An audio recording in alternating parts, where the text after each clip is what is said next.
kita sehingga di malam hari ini Allah memudahkan kita, meringankan untuk kita, memberikan kesempatan, memberikan kemampuan untuk kita bersama-sama bisa duduk, menundukkan fikiran, menundukkan hati, memperkuat iman dan taqwa dengan talabul ilmi.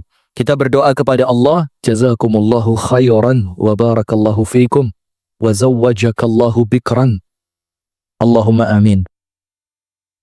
Doa yang terakhir, panjenengan tidak ngerti artinya ya? Nanti tanya sama yang ngerti bahasa Arab. Wa zawwajakallahu bikran. Dan semoga Allah menikahkanmu dengan seorang gadis. Kalau kata Syekh Utsaimin, tidak boleh doain orang yang orangnya tidak berkenan. Seperti contohnya mendoakan orang mudah-mudahan nikah lagi ya, tapi orangnya tidak pengen. Itu tidak boleh, tapi saya rasa tidak ada orang tidak pengen. Ya, maka hukumnya jadi boleh.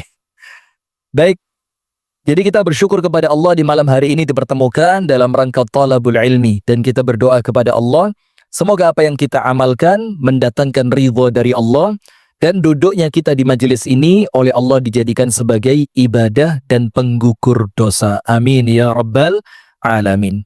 Salawat beriring salam semoga tercurah dan terlimpahkan kepada suri tauladan kita, kekasih kita bersama, Nabi besar, Nabi agung, An-Nabi Muhammad sallallahu alaihi wasallam, beserta seluruh keluarganya, beserta seluruh istrinya, beserta seluruh sahabatnya, dan seluruh di antara umat dan pengikutnya yang setia menjalankan sunnah dan ajarannya ila yaumil qiyamah.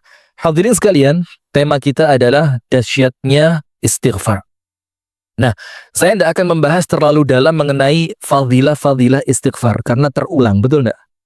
Istighfar itu memudahkan urusan, istighfar itu menjadikan setiap kesulitan kita oleh Allah diberikan kemudahan. Istighfar itu mendatangkan rezeki dari tempat dan arah yang tidak diduga. Itu insya Allah antum lebih tahu dari ana, karena sudah terulang. Nah, termasuk cerita Imam Ahmad bin Hanbal dengan Khabbas. Tahu Khabbas? Tukang roti, tahu enggak? Nah, itu kan juga terulang bagaimana ada seorang tukang roti yang kemudian mempersilahkan Imam Ahmad nginep di rumahnya. Karena Imam Ahmad terusir dari masjid. Gitu kan? Malam-malam Imam Ahmad keluar rumah, kemudian sholat maghrib, sholat isya. Setelah isya, masjidnya ditutup seperti Baitur Rahmah. Nah, aman. Masjidnya ditutup, maka Imam Ahmad disuruh pergi. Dibilang, kami tidak kenal siapa kamu, karena zaman dulu kan orang tidak tahu ini Imam Ahmad, karena tidak ada foto, tidak ada medsos, segala macam. Maka Imam Ahmad keluar dari masjid tadi. Sampai di tengah jalan ketemu seorang laki-laki tukang roti. Dibilang, kamu mau kemana? Tidak tahu. Ya sudah, kamu nginep di rumah saya. Kasih kamar, segala macam. Ketika Imam Ahmad mulai mau istirahat, si tukang roti itu kalau bahasa Inggrisnya nguleni roti. Apa nguleni itu? Membuat adonan roti. Dia apa ya bahasa Indonesianya ya? Nguleni itu apa? Susah ya, kita ganti bahasa nasional aja ya. Apa? Nguleni itu apa? Susah ya. Ya pokoknya dia mempersiapkan bahan untuk membuat roti. Dan ketika itu Imam Ahmad mendengarkan si tukang roti tadi Khabbas itu tidak berhenti istighfar. Astagfirullah, astagfirullah. Terus sampai Imam Ahmad ini penasaran. Tanya, mulai kapan Anda melakukan seperti ini? Setiap Anda mengaduk adonan roti, Anda beristighfar. Dibilang, sudah lama. Terus Imam Ahmad tanya, dalam keadaan orang itu tidak tahu ini Imam Ahmad. Tahu tidak kamu kalau keutamaannya istighfar? Dengan istighfarmu ini, Allah kasih untuk kamu apapun yang kamu mau. Tahu? Sudah? Sudah katanya. Saya tahu dan saya dapat semua yang saya inginkan. Illa wahid, kecuali satu. Saya kepingin sudah lama ketemu yang namanya Imam Ahmad bin Hanbal. Tapi sama Allah sampai sekarang belum kunjung dikabulkan. Apa kata Imam Ahmad? Subhanallah, Allahu Akbar, istighfaruka jalabani ila baitik. Istighfar kamu yang narik saya untuk datang ke rumahmu. Saya ini tadi kata Imam Ahmad, tiba-tiba menjelang azan maghrib tidak tahu, kayak pengen keluar aja. Saya tidak tahu mau kemana. Akhirnya saya jalan. Ketemulah masjid. Saya sholat di sana sampai isya. Setelah sholat isya saya diusir, saya ketemu kamu, dipersilahkan nginep di rumah kamu, dan akulah orang yang kamu cari selama ini, akulah Ahmad bin Hambal. Itu orang berdua hanya peluk-pelukan. Itu tentang keutamaan istighfar. Termasuk sekali istighfar menghapuskan dosa seluas langit. Orang yang istighfar akan mendatangkan cinta dari Allah. Itu sudah perkara-perkara yang Anda terulang. Nah, sekarang saya mau ambil satu materi serupa itu, tapi kemudian dari sisi yang berbeda. Tetap istighfar, tetap tobat, intinya minta ampun kepada Allah, tapi dari sisi yang berbeda, agar kesannya tidak terulang. Opo sih kok istighfar maneh? Bahkan orang disuruh istighfar sekarang, Mbak, ngamuk. Loh aku mari lapo kok kongkon istighfar itu. Iya kan? Nah, maka sekarang saya bacakan ucapan Al-Imam Ibnul Qayyim tentang istighfar dan taubat. Ibnul Qayyim mengatakan, فَإِذَا أَرَادَ اللَّهُ بِعَبْدِهِ خَيْرًا فَتَحَ لَهُ أَبْوَابَ التَّوْبَةِ. Ini ciri ketika Allah menginginkan seseorang itu mendapatkan kebaikan, oleh Allah orang itu akan diringankan beristighfar. Jadi kalau tiba-tiba ya, kadang-kadang kan kita ini zikir itu, Pak. Itu bukan kemauan kita, tapi dorongan hati. Kok moro-moro kepingin gitu, terasa ada? Kayak tiba-tiba kita kayak ringan gitu istighfar. Tiba-tiba kayak ringan gitu baca subhanallah walhamdulillah wala ilaha illallah wallahu akbar. Tiba-tiba kayak ringan gitu sholat sunnah. Dan itu semua ketika tiba-tiba Anda tergerak tanpa kemudian Anda merasa ini ada apa. Tiba-tiba lisan itu kok pengen istighfar ya.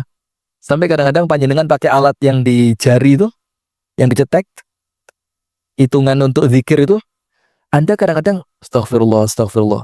Gak kerasa, moro-moro sudah sampai 700. Sampai 1.200, bahkan ada yang sampai 5.000, karena lagi tergerak hatinya untuk apa? Istighfar. Itu tandanya apa? Dikatakan oleh Ibnul Qayyim, ketika Anda tergerak untuk beristighfar, itu tanda saat itu Allah sedang memiliki kemauan baik untuk Anda. Allah sedang menginginkan kebaikan untuk Anda. Kemudian disebutkan oleh Al-Imam Ibnul Qayyim Al-Jauziyah, وَقَدْ تَكُونُ السَّيِّئَةُ سَبَبُ رَحْمَةِ اللَّهِ. Dan terkadang kata Ibnul Qayyim, orang yang tergerak istighfar, itu kan otomatis sambil dia istighfar, itu sambil mikir kan, ini dosa apa yang saya istighfari? Pernah nggak begitu? Pasti kan? Misalkan kita ini matanya kurang terjaga. Susah untuk menundukkan pandangan. Atau mungkin telinga kita, susah untuk ditahan. Yang didengarkan itu sesuatu kalaupun tidak haram, minimal sia-sia. Iya apa enggak? Kalaupun tidak haram, minimal apa? Sia-sia. Duduk di warung kopi, ngalor ngidul. Apalagi Baitur Rahmah mau bikin kopi juga ya. Ini usulan bagus ini, si Pak Takmir. Gini. Nanti belakang sana kasih tempat duduk, ada kopi. Tapi kopinya yang digiling loh ya. Jangan digunting. Kalau kopi gunting, enggak rela weteng. Karena kopi itu digiling, bukan digunting. Kalau kopi gunting nih, betul apa enggak? Enggak boleh. Astagfirullahaladzim.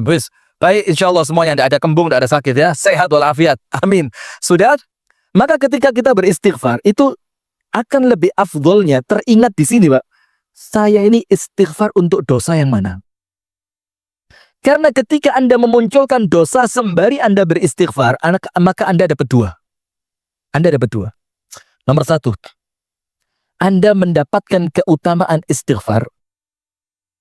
Dan yang kedua, Anda mendapatkan ampunan dari dosa yang sedang Anda fikirkan tadi.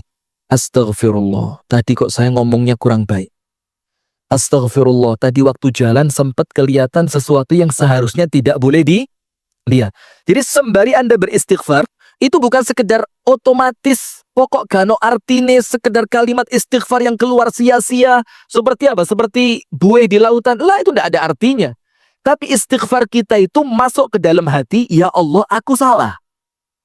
Ya Allah, hamba perlu pertolongan darimu untuk menghapuskan kesalahan itu. Ya Allah, kesalahan ini apabila tidak mendapatkan ampunan darimu, maka akan mendatangkan bencana untukku. Kemudian muncul kesadaran, astagfirullah. Maka tentu akan lebih baik istighfar itu bukan cepet-cepetan mengejar kuantitas. Saya harus istighfar sekian ratus. Saya harus istighfar sekian ribu. Saya harus sekian jam ini, waktu ini harus habis untuk apa? istighfar itu tidak lebih baik dibandingkan orang yang istighfarnya sedikit tapi dalam. Ngerti, istighfarku menunjukkan aku banyak dosa. Istighfarku menunjukkan bahwa aku memiliki Allah yang maha pengampun. Istighfarku menjadikan aku merasa takut dengan dosa yang telah aku lakukan. Istighfarku adalah harapanku agar Allah memberikan ampunannya kepadaku. Itu semakin dalam makna istighfar yang Anda masukkan ke dalam hati, semakin berkualitas istighfar Anda. Itulah kenapa ketika Rasulullah SAW sholat malam, itu kan jumlahnya tidak banyak. Apanya yang banyak? Bacaan ayatnya. Sampai ada sahabat, ada dalam satu riwayat Anas bin Malik, dalam riwayat yang lain Mu'ad, banyak riwayatnya. Sahabat ikut sholat tahajudnya Nabi Muhammad. Apa yang terjadi? Fahamam tusu. Sahabat ini ngomong apa? Sampai saya berniat jelek, kepingin tak tinggal. Kenapa? Satu rakaat itu 2 juz seperempat. Bahkan lebih. Al-Baqarah tok 2 juz seperempat. Ditambahi surat berikutnya, ditambahi surat berikutnya. Kemudian ada sahabat lagi datang sama Ibunda Aisyah tanya, wahai Ummal Mukminin, ceritakan kepadaku bagaimana sholatnya Rasulullah. Ibunda Aisyah tanya apa? Jangan tanya bagus dan panjangnya. Kalian akan apa? Ya akan merasa berat untuk mengikutinya. Itu Rasulullah. Jumlahnya tidak sampai bombastis. Rasulullah sholat tahajud 1000 rakaat dalam satu malam. Nah. Bahkan dalam kitab Bulughul Maram, Ibunda Aisyah mengatakan tidak lebih di dalam dan di luar Ramadan dari berapa rakaat? 11. Tapi panjangnya, bagusnya, khusyuknya. Karena yang Allah cari bukan kuantitasnya tapi apa? Kualitas. Nah, maka dikatakan boleh jadi kesalahan yang Anda lakukan kemudian memunculkan kesadaran untuk beristighfar, itu sebab datangnya rahmat Allah untuk Anda. Jadi ternyata kesalahan itu bisa justru narik rahmatnya siapa? Allah. Tapi ingat, yang narik rahmatnya Allah jangan salah paham. Bukan kesalahannya, tapi apa yang Anda lakukan setelah Anda melakukan kesalahan. Saya ulang ya. Jadi jangan, berarti kesalahan ini narik rahmatnya Allah. Lek munu tak salah terus saya. Bukan, tapi apa? Apa yang Anda lakukan setelah Anda mengaku diri Anda melakukan kesalahan? Nabi Adam. Tahu Nabi Adam? Di surga makan buah yang oleh Allah dilarang. Wala taqrab hadhihi syajarata fatakuna minadh dhalimin. Yang satu ini jangan dideketin. Nanti kamu salah, nanti kamu zalim. Akhirnya diganggu sama setan, kemakan itu buah. Turun kemana? Ke dunia. Allah yang ngajari Nabi Adam bagaimana minta ampunnya. Apa kata Allah? Fatalaqa Adamu min rabbihi kalimatin fataba alaih. Allah ajarkan kepada Nabi Adam alaihi salam untuk mengucapkan beberapa kalimat yang dengan kalimat itu Allah beri tobat untuk Nabi Adam. Kalimatnya apa? Rabbana zalamna anfusana wa illam taghfir lana wa tarhamna lanakunanna minal khasirin. Yang doa ini disebutkan oleh Ibnul Qayyim juga, ini sebab kalau doa oleh Allah cepat dikabulkan. Maka banyak orang berdoa mesti diselipi apa? Rabbana zalamna anfusana wa illam taghfir lana wa tarhamna lanakunanna minal. Tapi sayangnya metune otomatis gak kroso. Yang kita mau itu Anda rasain. Rabbana zalamna anfusana. Mikir, oh iya, tadi melakukan ini saya zalim. Tadi melakukan ini saya zalim. Tadi waktu sholat saya merasa ini saya zalim. Tadi sebelum sholat saya begini saya zalim. Tadi ada waktu luang saya tidak pakai baca Al-Quran saya zalim. Dirasain Rabbana zalamna anfusana. Ditambahi wa illam taghfir lana. Kalau sampai tidak engkau ampuni ya Allah. Kalau sudah tidak diampuni sama Allah, kita tahu kan? Satu dosa kecil saja yang tidak diampuni oleh Allah sudah menjadikan kita pantas masuk neraka. Satu dosa kecil. Kenapa begitu? Karena tidak akan masuk surga kecuali orang yang bersih. Maka itulah fungsinya neraka untuk apa? Untuk apa? Mensucikan. Nah makanya kalau ada satu yang tidak Allah ampuni, wa illam taghfir lana, kalau sampai tidak engkau ampuni ya Allah, wa tarhamna, dan karena tidak dapatnya kami ampunanmu, maka engkau tidak merahmati kami. Tidak ada ceritanya orang tidak diampuni kemudian dirahmati, tidak ada. Maka ampunan Allah turun dengan istighfar kita tadi, bahwa orang yang diampuni itu adalah orang yang Allah rahmati. Maka bilang, wa illam taghfir lana wa tarhamna lanakunanna minal khazin. Pasti kami rugi. Nah, kemudian hadirin, kesalahan tadi itu menjadi sebab rahmatnya Allah. Kenapa? Karena setelah dia salah, dia ngerti, oh, ini kesalahan tidak boleh didiemin.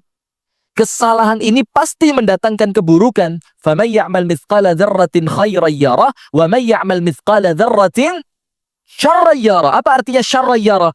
Sedikit, sekecil apapun kesalahan yang Anda lakukan, pasti ada dampaknya. Nah, maka dengan itu dikatakan oleh sebagian salaf apa? Wa inni asaitu rabbi, ketika aku bermaksiat kepada Allah, apa yang terjadi? Fanadhartu athara dzalika fi khuluqi dabbati wa imraati. Ketika aku melakukan maksiat, secara langsung itulah Allah tampakkan dampaknya pada kendaraanku dan pada istriku. Ketok dampaknya. Mobil tidak ada apa-apa, tiba-tiba rusak.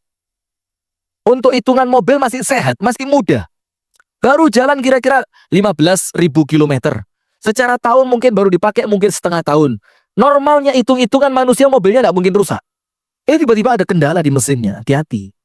Atau istri, tiap hari menyenangkan, ketemu senyum. Nyambut, mas, mau makan apa? Mas, mau minum apa? Disambut. Ini hari itu Anda datang, istri tiba-tiba, mas, mau tak makan? Loh, jadi berubah sudah. Maka hati-hati, kata para salaf apa? Itu pasti karena faman ya'mal mithqala dzarratin syarran yara. Allah tampakkan dampak dari dosa itu. Imma fid dunya wa imma fil akhirah. Boleh jadi di dunia, boleh jadi di akhirat. Nah, karena kesadaran dosa itu mendatangkan dampak buruk, akhirnya kita takut kan? Saya punya misanan. Lah bukan misanan, uminya dia misanan sama saya. Berarti dia, ya katakanlah ponaan gitu ya. Sudah, tapi seusia sama saya, seumuran. Cuma beda setahun. Sekolahnya bareng. Sudah, masuk pondok bareng saya. Dia tidak kuat keluar. Saya dipaksa umi saya suruh kuat. Akhirnya tidak keluar. Sudah sama-sama nikah, ketemu. Dia ada masalah ini, masalah segala macam, cerita. Ki, anak iki, kati tadi wong apik, tapi angel. Angel. Dia tadi wong nakal, wedi ana. Lah repot ae. Tadi wong apik, angel. Tadi wong nakal, wedi. Terus tanyai, kepinginmu apa? Loh, lek kepingin yo apik. Loh terus, kenapa gak latihan? Gak iso, bukan gak iso, kamu ndak mau mulai. Kenapa begitu? Karena satu langkah kebaikan yang kita lakukan akan mendatangkan langkah-langkah yang berikutnya. Walladzina jahadu fina lanahdiyannahum subulana. Orang yang mau sungguh-sungguh sama Allah dikasih jalan. Berarti kalau ada orang ngomong, saya ndak bisa sholat tahajud, ndak sungguh-sungguh dia. Dan Allah tahu mana orang yang niatnya tulus, mana yang niatnya main-main. Oh, saya kalau di poligami ndak bisa. Oh, ndak sungguh-sungguh Anda. Kalau Anda sungguh-sungguh bisa Anda. Betul, Pak? Pak, betul, Pak? Saya datangnya ibu-ibu, bapak-bapak ini. Anda baru ngomong betul, tak sudah takut ya? Nah, sudah. Artinya begitu. Terus saya tanya lagi. Terus lain nakal ya apa? Kalau nakal kenapa? Ya takut. Di dunia kok kuat di konangan ketangkep polisi, di akhirat melbu merokok. Nah, Anda tahu enggak? Rasa takut yang muncul dari keburukan itu rahmatnya Allah. Karena Anda takut dari keburukan yang Anda lakukan. Contoh gini, kita semuanya kan tahu ya, buah jatuh tidak jauh dari pohonnya. Kemudian dalam istilah Islam itu, kan ada ceritanya Umar bin Al-Khattab, itu memarahin seorang anak karena anaknya durhaka. Ternyata anaknya bilang apa? Ini salah bapak saya tidak pernah ngajarin agama, bapak saya tidak pernah nyariin untuk saya ibu yang baik. Umar bilang, berarti kamu nakal karena salahnya siapa? Bapakmu. Nah, maka karena kekhawatiran dampak buruk dari dosa tadi, menjadikan kita takut berbuat dosa. Lek wes kadung, sekarang masalahnya terlanjur berdosa. Maka Allah kasih cara dengan istighfar. Nah, maka istighfar setelah kita berdosa itu rahmatnya Allah. Tapi sekarang begini, Pak. Ada orang-orang setelah melakukan dosa merasa kotor. Akhirnya dia merasa, "Jolah, kon iki sopo? Kamu ya habis ngapain kok sok-sokan mau sholat ke masjid? Loh, kamu ini barusan minum apa? Kok sok-sokan denger azan mau wudhu, mau di soft yang pertama. Kalau akhirnya orang ini terhalang dari kebaikan. Dan kebaikan yang terhalang darinya salah satunya istighfar. Dan itu kata Ibnul Qayyim, talbisu iblis. Godaannya iblis. Tak kasih contoh gini. Na'udzubillah, a'azzanallahu wa iyyakum ajma'in. Semoga Allah menyelamatkan kita semua ya. Amin ya rabbal alamin. Na'udzubillah, ada seorang habis berzina. Pulang zina. Na'udzubillah, a'azzanallahu wa iyyakum. Pulang zina, di mobil, nyetir mobil, dia mau pulang ke rumahnya. Atau naik motor gitu. Dia mau pulang ke rumahnya. Terus di jalan tadi, terbersit dalam hatinya perasaan ingin istighfar. Loh, saya kok begitu ya? Perasaan kepingin apa? Istighfar. Itu tanda Allah rahmat sama dia. Ternyata setan bisi. Apa sih? Dosa sing mari kok lakoni kalau dosa gede. Anda ini barusan pulang dari perbuatan fahisyah, zina. Kok sekarang sok-sokan suci mau istighfar? Nah, itu ternyata setan. Maka sekarang hadirin, disebutkan oleh Ibnu Qayyim, terkadang kesalahanmu itu mendatangkan rahmat dari Allah. Maksudnya apa? Ketika Anda salah, terus kemudian Anda merasa takut, ya Allah, kesalahan ini mendatangkan azab, bagaimana?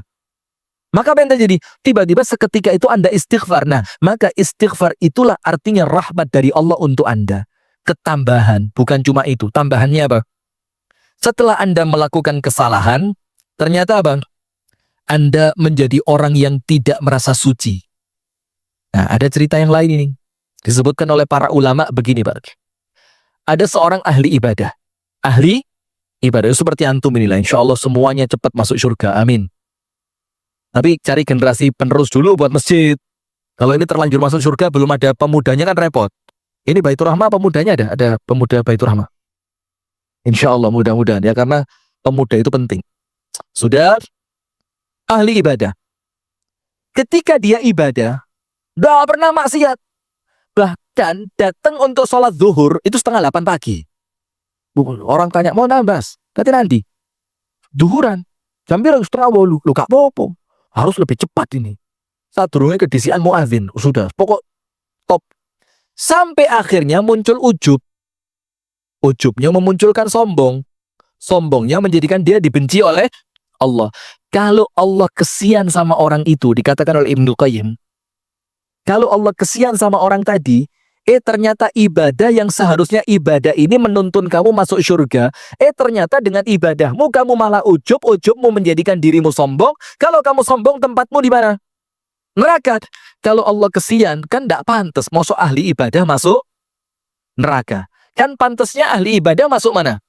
Surga. Nah, kalau Allah kesian, Pak, karena salah jalannya dia ibadah muncul sombong, apa yang terjadi? Oleh Allah dikasih cara terekstrim. Apa itu? Allah jatuhkan dia pada kemaksiatan besar dan aibnya dibongkar. Nampaknya, dalam tanda kutip, maaf ya, nampaknya kan Allah jahat. Ya Allah, ini loh ahli ibadah. Mosok ahli ibadah engkau jatuhkan dalam perbuatan maksiat. Dan setelah dia maksiat, engkau bongkar lagi. Nampaknya jelek atau buruk? Jelek atau buruk? Nampaknya jelek atau baik? Nampaknya jelek. Ternyata baik. Sekarang kita kupas satu persatu. Okay?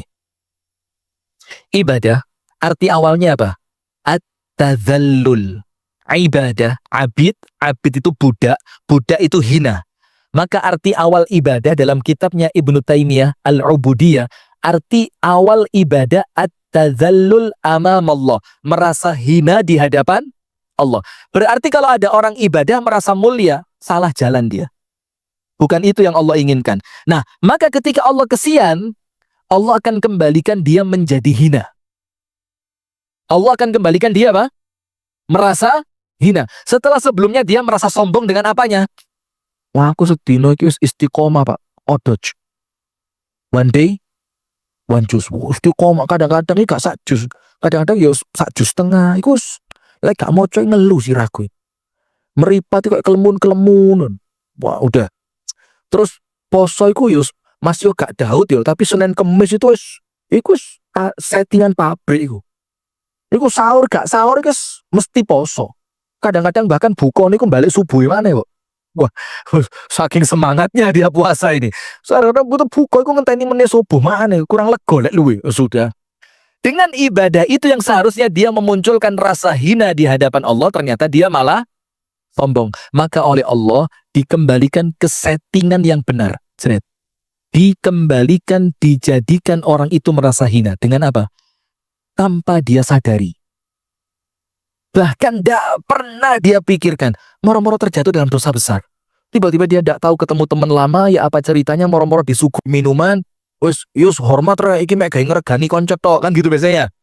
Minum sampai mabuk dimasukkan kamar zina, naudzubillah. Setelah dia sadar, di sebelahnya perempuan, la ilaha illallah. Dan dia terasa ada aroma-aroma miras di mulutnya. Setelah itu, Pak, sama temennya ternyata direkam.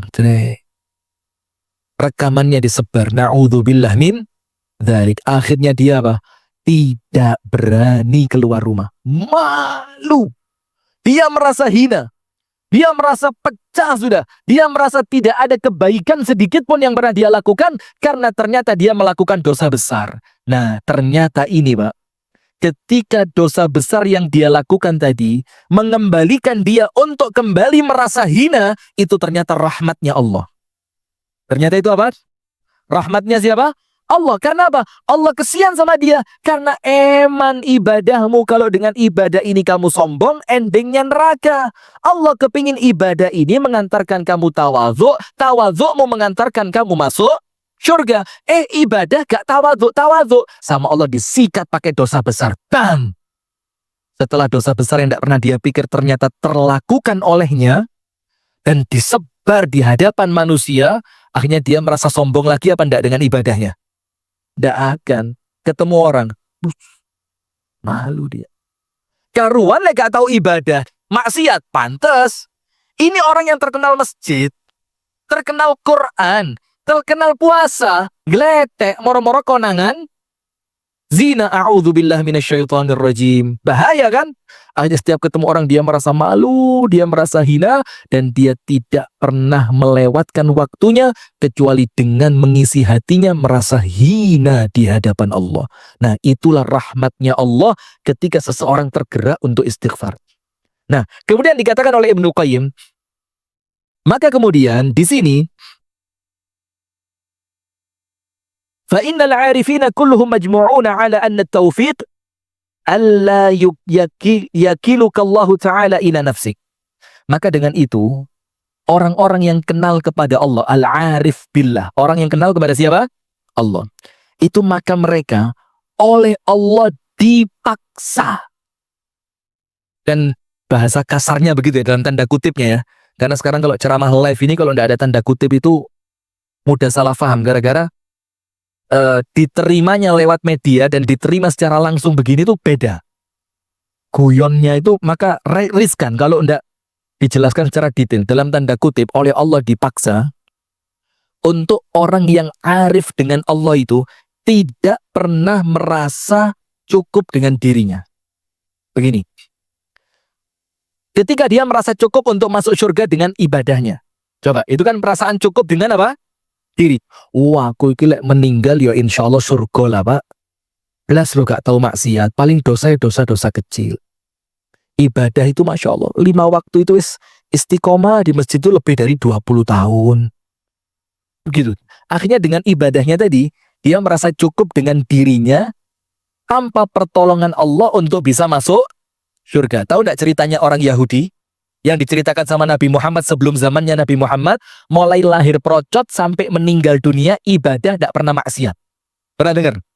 Ketika Allah wafatkan dia, Allah firmankan kepada para malaikat, masukkan dia ke dalam surga dengan rahmatku, ya kan? Orangnya protes kan? Dibilang, enggak ya Allah. Aku masuk surga dengan apa? Amalku. Kata Allah, enggak. Rahmatku. Dia bilang, amalku. Terus sama Allah, malaikat diperintah, ya sudah. Biar dia tahu. Kalau mengandalkan amal, tempatnya dia bukan surga tapi mana? Neraka. Loh, kok bisa masuk neraka ya Allah? Ditimbang harga satu nikmat mata. Yang harga satu nikmat mata ini ditimbang untuk bayar satu nikmat mata dengan ibadahnya dia mulai lahir sampai wafat tidak pernah maksiat.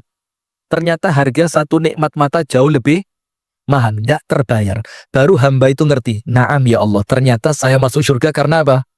Rahmatmu. Ini kan bahasa kasarnya dipaksa ngerti sama Allah. Dimasukkan mana dulu sampai dia baru ngerti? Neraka. Nah, maka kita pun sama. Ketika kita ini mulai bangga dengan ibadah kita, Allah akan paksa kita untuk istighfar. Sementara mohon maaf, Pak, kita ini kalau ndak kerosot dosa, bisa ndak istighfar? Ya rata-rata ndak. Karena istighfar itu oleh para ulama dibagi 3. Ini penting. Istighfar itu dibagi berapa? 3. Nomor 1. Ibu-ibu ada? Ada ibu-ibu di belakang? Ngapain? Dengarkan, bagus, lanjutkan ya. Dengarkan, tidak nulis loh, dengarkan, bagus, tidak apa-apa. Ini kelasnya Imam Syafi'i, tidak pakai nulis apal. Nomor 1. Al-istighfaru minadz-dzambi. Istighfar karena dosa. Istighfar karena apa? Dosa. Bagus enggak? Ya luar biasa bagusnya. Tapi ini bagus level yang paling bawah. Ada yang lebih bagus? Ada. Nomor 2. Apa? Al-istighfar ala taqsir fil ibadah. Istighfar karena ibadahnya dianggap kurang sempurna. Betul apa enggak? Zikir pertama kali setelah kita selesai salam dari sholat apa? Anda habis ngapain kok istighfar? Habis ibadah loh. Ngapain istighfar? Ngapain? Wah, Anda tidak baring ngerasani kok. Sholat isinya apa? Al-Quran, doa, zikir, tasbih, takbir, kan gitu. Loh kenapa kok istighfar? Karena kita yakin, Pak, ibadah kita tadi 100% sempurna atau ada kurangnya? Ya kurang pol kita, bukan ada kurangnya, kurang pol.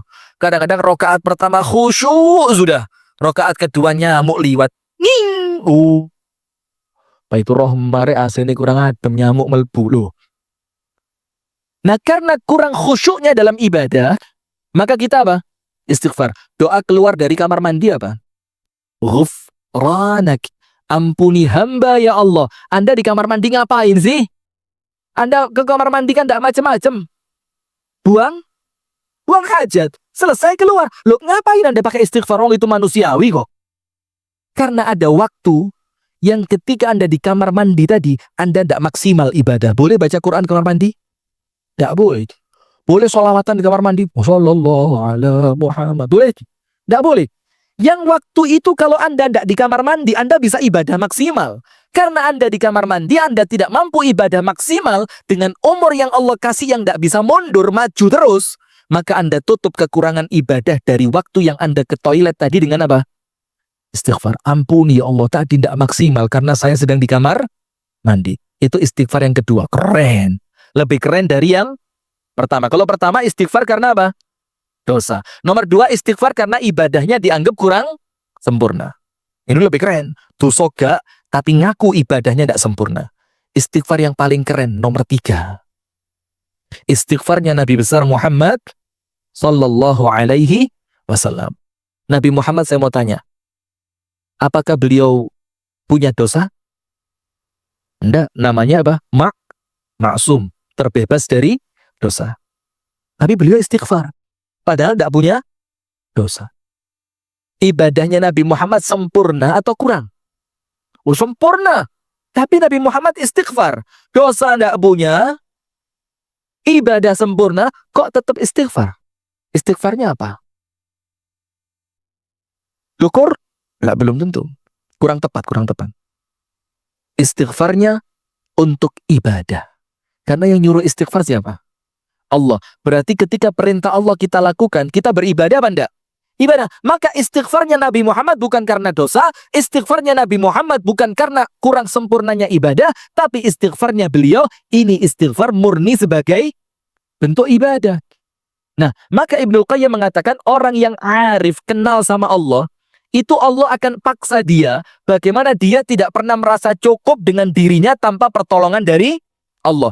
Itulah diperbanyak mengucapkan la haula wala quwata illa billah. Tapi sekali lagi, Mbak, la haula wala quwata illa billah itu gak mek metu tok.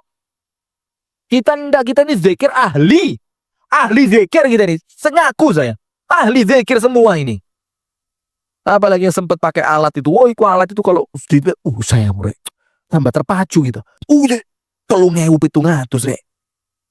Nanti lagi 9.200. Oh, ini kudu 10.000 ini. Nguber mana tambahi 800. Siapa ndak? Memacu. Boleh ndak? Boleh. Bagus, bagus. Tapi nampaknya kok menghitung-hitungan kuantitas. Ndak ada nilai di situ. Maka termasuk la haula wala quwata illa billah. Itu ngaku, ya Allah, saya mampu ibadah. Betul-betul karenamu, ya Rabb. Bahkan ketika saya mampu beristighfar setelah saya berdosa, itu karenamu, ya Allah. Ngaku begitu.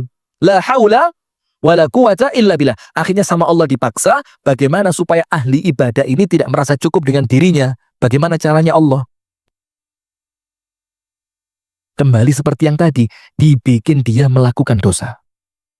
Supaya dia merasa kira-kira ibadah yang aku lakukan sepanjang ini dibandingkan dengan dosa yang aku lakukan. Oh, iki waduh abotan dosaku. Jauh lebih berat apa? Dosa saya. Akhirnya dia merasa apa? Berarti kalau saya sendirian tidak cukup. Saya harus megang siapa? Allah Ta'ala. Itu al-arif billah. Orang yang kenal sama Allah. Jadi hati-hati kita ini. Kita ini Pak, maaf deh. Jujur saya ngomong dari. Maka disebutkan di sini orang yang arif kepada Allah. Itu Allah akan jadikan dia tidak pernah merasa cukup dengan diri dan amalnya. Maka oleh Allah dipaksa dengan apa tadi? Merasa berdosa. Nah, maka saya sampaikan, jujur Pak, ini saya sampaikan dari dalam hati. Kita ini yang ahli masjid, ini yang justru paling rawan masuk neraka. Dibandingkan mereka yang di luaran sana, itu justru kalau mereka sukses, mereka bilang apa? Ini tidak mungkin kalau karena saya ini. Mau sholat, gak pernah. Megang Quran sama sekali. Senin Kemis, oh jangankan Senin Kemis. Daud itu enggak ngerti saya. Kok Daud apa? Ayamul Bait itu enggak ngerti saya. Tahajud opo, tahajud orang duha aja enggak pernah kok. Nah, akhirnya orang semacam ini justru merasa apa? Kalaupun saya sukses, oh ini jelas karena Allah kasihan sama saya. Akhirnya memunculkan sikap berikutnya. Nah, berarti akhirat, ya enggak mungkin saya selamat kalau enggak atas pertolongannya siapa? Allah. Maka Anda tahu ucapannya Imam Syafi'i dalam syairnya apa? Falaulaka ya Rabbi ma naja minna ahadun. Kalau bukan karenamu ya Allah, seorang pun di antara kami tidak ada yang selamat. Kenapa begitu? Imam Syafi'i ngasih contoh. Dan Imam Syafi'i cerdas, Pak. Apa contohnya? Nabi Adam, siapa yang menciptakan? Allah Ta'ala. Langsung diciptakan dengan tangannya. Siapa yang meniupkan rohnya Nabi Adam? Allah Ta'ala secara langsung. Allah ciptakan Nabi Adam di mana? Di surga. Allah jadikan untuk Nabi Adam ilmu yang luar biasa, yang malaikat tidak ngerti. Dan ini apa? Ada.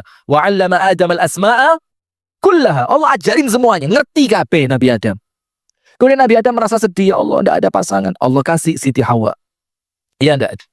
Di surga semuanya ada. Langsung bisa berjumpa dengan Allah Ta'ala. Temennya malaikat-malaikat yang mulia. Tidak pernah ngelihat yang namanya hawa nafsu. Di surga semuanya terjaga. Tergelincir enggak?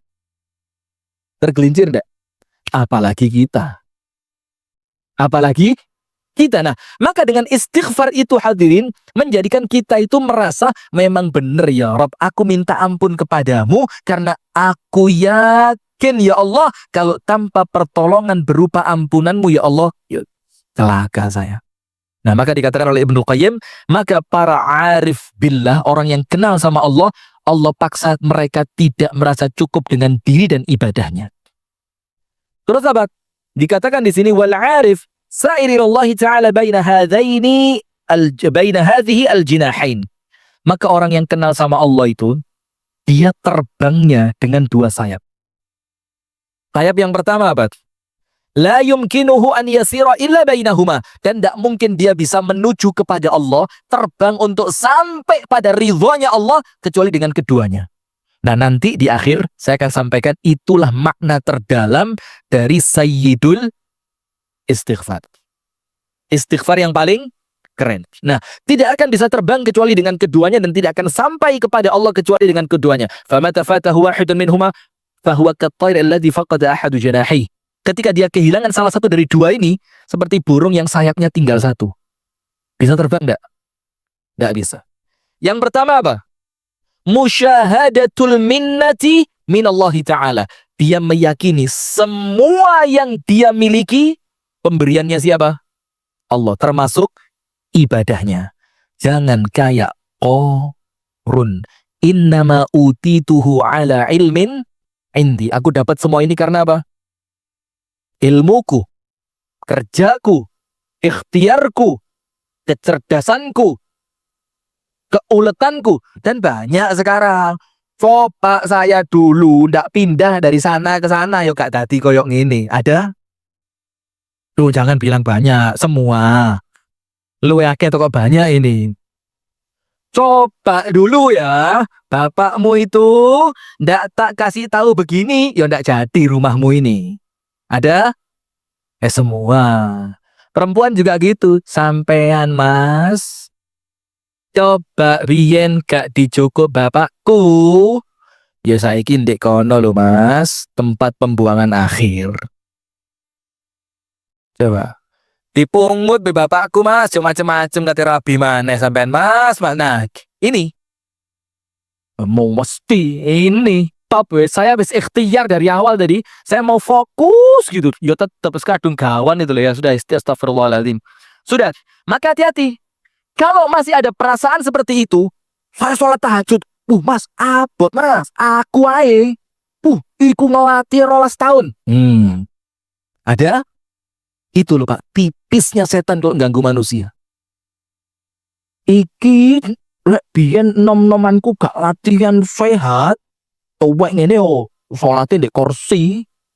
Berarti seakan-akan dia kuat salat berdiri karena nom-nomane olahraga. Coba, dia lupa semua itu dari siapa? Wah, wong nom-nomane olahraga gak sampai tua stroke. Iya benda. Iya. Banyak orang yang kerja keras gak kaya-kaya, ada satu orang keberuntungan, moro-moro sugih. Di balik tanahnya tersimpan minyak bumi. Kalau yang di Kalimantan mungkin mengandung batu bara. Kalau yang di Saujajar batu kali. Wah, langsung sudah tidak ada. Maka orang yang kenal kepada Allah, Allah paksa dia. Ya Allah, 8 menit cepat man. Allah paksa dia untuk memiliki dua. Nomor satu, dia akan yakin semua yang dia miliki, potensi yang dia punya, kesuksesan yang dia dapatkan, semuanya dari siapa? Allah. Yang kedua, wa mutala'atu aibin nafsi wal amali. Dan yang kedua, dia pasti punya aku iki gano opo-opo nih. Dia merasa dirinya penuh dengan aib dan dosa. Itu orang yang kenal sama Allah. Nah, akhirnya muncul yang namanya Sayyidul. Ayo, apa Sayyidul Istighfar? Allahumma anta rabbi. Ngaku dulu. Rob itu apa? Yang ngasih segalanya kan? Menghidupkan, mematikan, ngasih rezeki, nyehatkan, menyukseskan, membahagiakan. Allahumma anta rabbi. La ilaha illa anta. Kalau sudah ngaku yang ngasih Allah, maka tidak ada yang berhak disujudi kecuali engkau ya Allah. Khalaqtani. Yang menciptakan aku engkau ya Allah. Wa ana abduka. Dan aku ini ngaku hambamu. Maka ketika itu kita lupa jadi hambanya dunia, ndak. Jadi hambanya mobil Mercy, ndak. Jadi hambanya apa lagi? Ndak, lepas semua. Wa ana abduka wa ana ala ahdika wa wa'dika. Ingat ada tambahannya, mas tata'tu. Kalau kita ini ngaku hamba, hamba itu punya kewajiban Pak, bukan ngaku hamba tapi sakarpe. Bukan hamba itu, maka ngaku, aku punya perjanjian denganmu ya Allah. Tapi maaf ya Allah, semampuku. La yukallifullahu nafsan illa. Nah, di situ kan ngaku bahwa kita tidak bisa sempurna. Abu'u laka bini'matika alayya. Hamba ngaku ya Allah.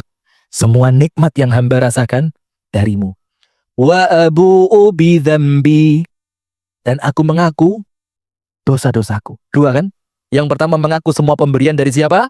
Allah. Yang kedua mengaku kekurangan diri sendiri. Maka ucapannya apa? Faghfirli. Maka dengan semua pengakuan ini ya Allah, aku mengaku engkau Rabb. Aku mengaku engkau ilah. Aku mengaku aku adalah ciptaanmu. Aku mengaku aku adalah hambamu. Aku mengaku aku memiliki perjanjian denganmu. Tapi semua itu ya Allah, semampuku ya Allah. Kenapa kita ngomong semampuku? Karena kita ngaku kita lemah. fa innahu la yaghfiru dzunuba illa anta. Maka pantas kalau ini oleh Nabi Muhammad dibilang apa? Sayyidul istighfar. Barang siapa membaca di waktu pagi, yakin dengan kandungan isinya, wafat sebelum malam, tempatnya mana? Surga. Kenapa? Arif, kenal sama Allah. Dan barang siapa membaca di waktu petang, yakin ngerti isinya, wafat sebelum pagi, tempatnya dia di mana? Surga. Nah, itulah hadirin, maka hati-hati. Ibadah kalau mendatangkan kesombongan, Allah paksa kita untuk kembali mengaku hina kalau Allah sayang. Tapi dosa yang kita lakukan justru bisa menjadi datangnya rahmat dari Allah. Ketika dosa itu menggerakkan kita untuk mengaku aku lemah, maka aku perlu istighfar. Barakallahu fikum. Semoga ada manfaatnya. Kurang lebihnya saya mohon maaf.